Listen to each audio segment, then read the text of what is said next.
Hey there, 101ers. Hope that this message finds you in good spirits and that you've had a good day. So, we actually start this week with a fun fact pertaining to space. Ooh, space. Check it out. Even if you were able to travel close to the speed of light, which is 186,000 miles per second, it would still take 100,000 years to cross the Milky Way galaxy.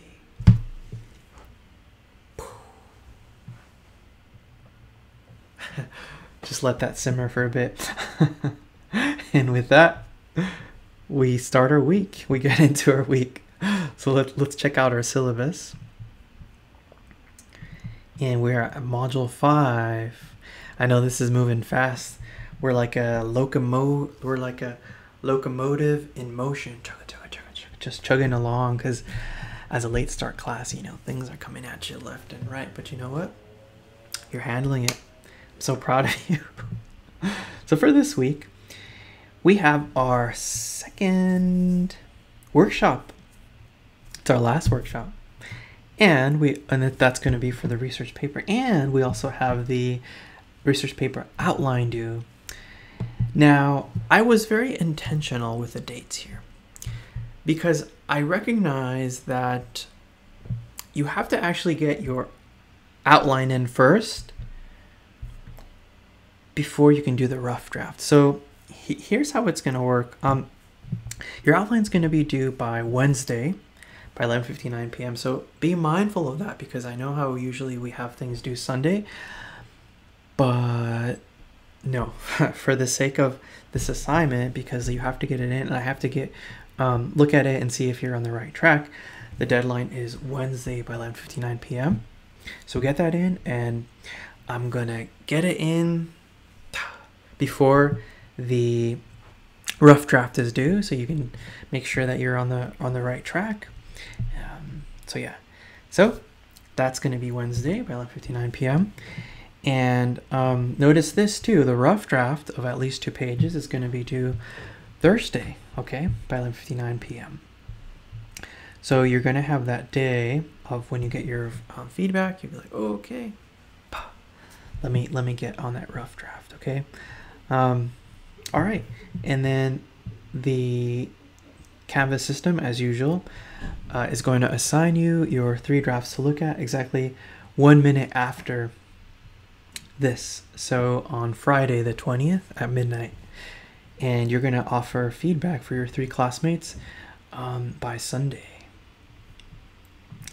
So let's get into our Canvas page here. So here's the link for the outline, which is due the 18th, and here is our link for the workshop. Like I said, you're going to submit your rough draft of at least 2 pages by Thursday, 11:59 p.m. Remember, there's no such thing as a perfect first draft. Get out that idea of perfection. Just get out your ideas, just vomit them out, even if it's disjointed. Just do your best and have fun and finish strong, because this is our last workshop, my 101ers. So finish strong, all right? And yeah, like I said, you'll get it 1 minute after this. You'll get your drafts, your 3 drafts, Friday the 20th, right at 12 a.m. So as you get your drafts, here are some things to consider. First of all, I want you to please highlight your classmates' thesis statement. Yes, they absolutely need to have one. And in this case, the thesis needs to be a response to the task of this paper, what the prompt is asking for, which is selecting an issue and proposing a solution that will help with that issue. So highlight that. Is your classmate's central project / thesis an exploration of a real life issue, and then are they offering a solution, since that's the task for this paper? Is it clear just what the issue is that your classmate will explore?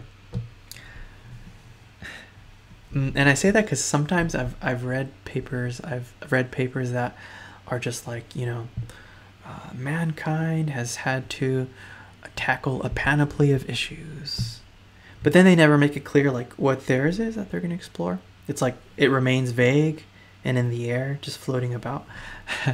So make sure that they have selected one, okay? Is their issue sufficiently narrow, or are they tackling something far too broad? That one's actually important. So rather than saying, okay, I am going to save all of the endangered species from extinction. Wow, that is a very large undertaking. Choose one species instead. Choose a whale that is endangered. How can you help that one species of whale? How can you help that one species of rhino that is endangered? Is your classmates' proposed solution clear? Do they make it clear just what it would take to enact the solution? So the cost of it.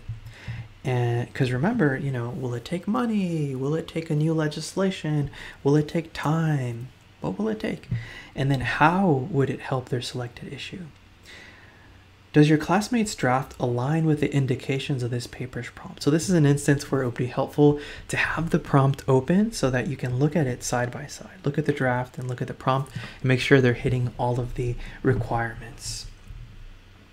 Do you see any places in the essay that can be further developed? So listen, with workshops, you have received help from your classmates. Now it's your opportunity to pay it forward and help out those 3 classmates that you've been assigned, okay?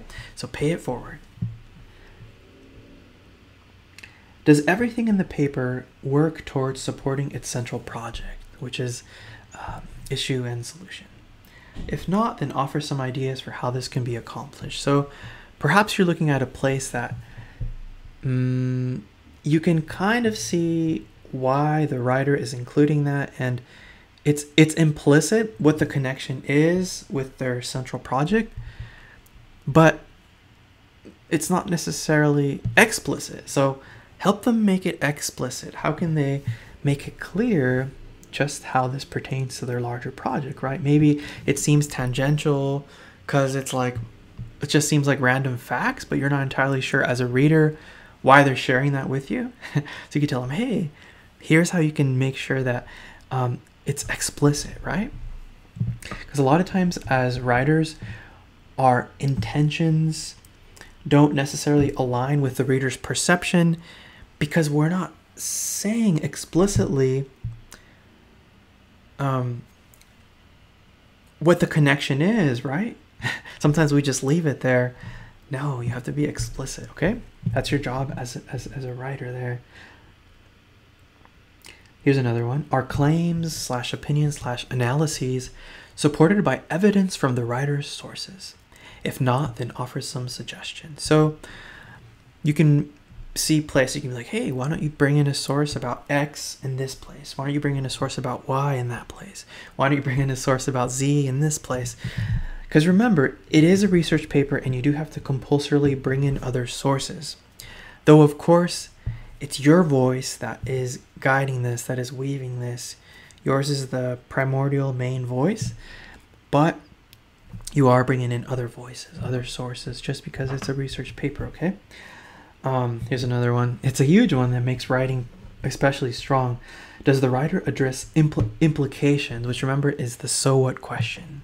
Do they address ramifications? So, and that's what this is. So the so what question, since this paper is 2-part, it's issue and solution. So the implication. So why is a significant issue? Why is it a big deal?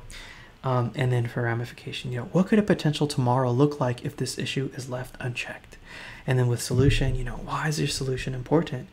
How can your solution help towards this issue? And then anything else? So make sure that's in there. Another thing too, a works cited page. Maybe they don't have one yet, but you can remind them. So that is our last workshop, my friends. So finish strong. You've been hanging in there. You've been doing a good job at batting all the balls that I've been pitching. So finish strong and hit this home run. And I look forward to the dynamic workshop that I know you'll carry out, because that's how the first one was. So with that being said, I wish you a lovely day and a lovely week. And my song recommendation for this week is actually called just that. It's Lovely Day by Bill Withers. So check it out. All right, guys. So enjoy your week. See ya.